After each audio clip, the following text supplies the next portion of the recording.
এখানে tan 2x tan 3x tan 5x আছে। এই সামটাও বেসিক্যালি খুব ইম্পর্টেন্ট ওয়ান, যে ডিরেক্টলি আমরা কি সাবস্টিটিউশন দিতে পারবো এখানে কোনো, লাইক tan 2x বা tan 3x বা tan 5x, তোরা এটা ভাবতে পারিস যে আমরা এটাকে মোস্ট অফ দ্য টাইম স্টুডেন্টসরা কি করবে, যে আমরা এটাকে we can break into sine and cos. তো sin 2x, sin 3x, sin 5x by cos 2x, cos 3x and cos 5x থাকবে। ম্যাক্স টু ম্যাক্স এটা মাথায় আসতে পারে। তারপরে কি করবে, 2 দিয়ে উপর নিচে মাল্টিপ্লাই করে then we will apply the formula for 2 sin a sin b 2 cos a cos b। এই জিনিসটাই মাথায় বেসিক্যালি আসে। কিন্তু ওটা যখন তুই ফর্মুলা অ্যাপ্লাই করবি, ওটাকে ক্যালকুলেশন অনেকটা করার পর তুই দেখবি যে এমন কোনো সলিউশন তুই আসছে না যেখানে তুই ইন্টিগ্রেশন করা পসিবল। এখানে আমরা অ্যাঙ্গেল গুলোতে ফোকাস করতাম, যে what are the angles are given. তো অ্যাঙ্গেল গুলোর মধ্যে একটা সিমিলারিটি আছে। কি সিমিলারিটি, যে 5x টাকে তুমি বাকি দুটো অ্যাঙ্গেলের অ্যাডিশন ফর্মে লিখতে পারো। 5x যেটা biggest angle, that is will be equal to other two smaller angle, sum of the 2x plus 3x, 2x and 3x. Now we can take tan on both the side. আমি tan টা নিলাম। tan নেওয়ার পরে then we can apply the formula for tan a plus b, right? tan a plus b formula apply করলে কি আসবে দেখে নে। tan 5x তো আছে, আর রাইট হ্যান্ড সাইডে আসবে tan 3x plus tan 2x, that means tan a plus tan b divided by 1 minus tan a into tan b। Clear?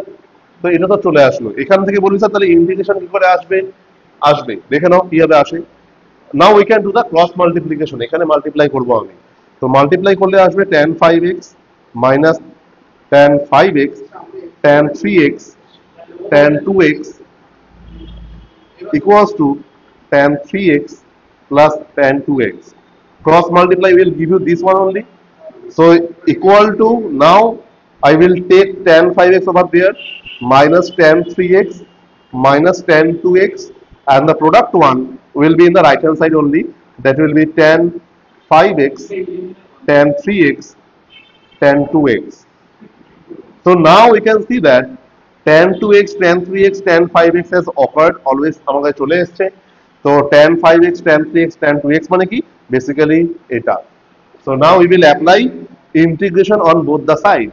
So I will write integrating dx minus integration tan 2x dx equals to integration tan 5x tan 3x tan 2x dx.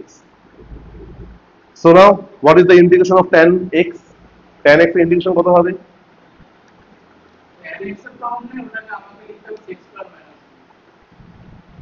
tan x এর তো integration possible, sin by cos log mod of sec x.